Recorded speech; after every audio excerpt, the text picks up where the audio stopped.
Hey everybody, this is Ryan with Mama on Mission, and I am back for our What We Read in February video. Um, Sorry if the lighting is really weird. It's another wonderful gloomy day in the Midwest, so getting some good light has not been easy. Um, so I always start off with our podcast. I say our, I'm the only one who really listens to them right now, although I am on the hunt for some podcasts that maybe we could listen to like as a family or me and my boys like while we're doing our chores and stuff. So if you have any recommendations, my boys are 5 and 7. If you don't remember that, about to be 8, and I mean they're into typical boy stuff. So anything that would be encouraging to us or um, would help us in our education, but not like too like dry and boring. So if you listen to something with your young children, especially your boys, let me know. But the podcast I'm going to recommend today is one that I may have recommended before. I couldn't remember if I had or not, but I'm going to anyway because it's my absolute favorite. It's called Risen Motherhood, and it's two moms. They are sister-in-laws, I believe. Sisters-in-law. I always say that wrong. Sisters-in-law. And it's all about just gospel-centered motherhood, and they bring up different topics and how you can deal with those in light of the gospel. And they're really short and to the point. And they have special guests on sometimes, which is nice. So it's really easy to just listen to. I think in their intro they say whether sipping cold coffee or doing a sink full of dishes, and that's the truth. I oftentimes listen to them while I vacuum or do the dishes or something like that, because they're really short and you don't have to like cut out a huge chunk of your day to listen to them.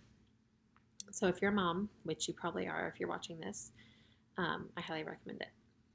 And for my nonfiction this month, still working on the wellness revelation, and I've been going like I'm exactly halfway through, so I've been going literally at about half pace. I think it's supposed to be an 8-week program, and like I said, I'm not doing it like to the T by the book, anything at all. I'm mostly just kind of changing my mindset with this because I really believe in what they're teaching here. I'm hoping to kind of pick it up a little bit so it doesn't take me another 8 weeks to finish the last 4 weeks of the book. Um, but we'll see. That's my hope. So, and I'm also listening to The Life Giving Parent. I got it on, I think Hoopla has it, the audio, and it is so, so good. It's by the Clarksons. I think I mentioned that I started it at the very, very end of January. I'm about halfway through now because again, since it's audio, like I can listen in little spurts, but I can't like just sit down and knock it out. Plus, it's like really rich, and I think I mentioned last month that I really want to buy the hard copy because it's like I can't even like take notes fast enough because I'm listening to it while I'm doing other things. I'm like, wait, pause, and then I want to go write stuff down. So hopefully, I'll get the hard copy and not have to worry about that. But I'm about halfway through that now. And then I just started. Where did it go? Got this from the library. Extraordinary Ordinary People. Sorry for the glare. It is a memoir of family by Condoleezza Rice. And that's someone like I always looked up to her as a kid, like even when I knew very little about politics or anything like that. Um, I used to just love like when she would come on TV and stuff. I don't know, it was kind of a weird. Her and like Princess Diana when I was a kid for some reason. I thought they were awesome. Anyway, so I just picked this up not that long ago, so I think I'm only like maybe a chapter into it. I've just started, but so far so good. And just a little excerpts on the back and in the jacket. I just think it's going to be a really good read. And that is it for nonfiction. For fiction, still going through Atlas Shrugged. I think I misspoke last month and said that I was on part 7 of 8. I was actually wrapping up part 6. I got my timeline mixed up. So I just started part 7. Because like I said, if you didn't listen last time, they're like downloaded into chunks because it's audio and such a huge long book. So I still have most of the 7th chunk and the 8th left. But if I remember correctly, I think I looked a long time ago, and the 8th part is a lot shorter than the rest, or at least somewhat shorter than the rest. So I really think I'm almost done. But I know that John Galt makes a huge long speech at the end, so I don't know. I feel like the whole book is kind of a speech already. And I'm not knocking it. I think I'm glad I've read it, but it's a lot. So anyway, I know everyone, including myself, will be very happy when I'm done with that. And then I just finished Harry Potter and the Order of the Phoenix. Um, it's Harry Potter. I love it. It's so good. Then I got to watch the movie. I've been reading one and then watching that movie and then reading one and watching that movie, which takes a long time because I listen to them on audio too. And I have to wait for my library to have them because I don't have them purchased. And none of my typical free apps or anything like that have it other than my library, but there's like a huge wait list. So I love it. It's Harry Potter. It's so good.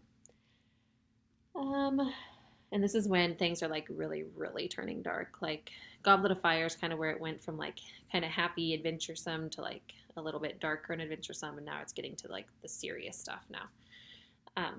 So anyway, and then I am about 2 chapters in. I got it a while ago from the library, but had to finish up Harry Potter.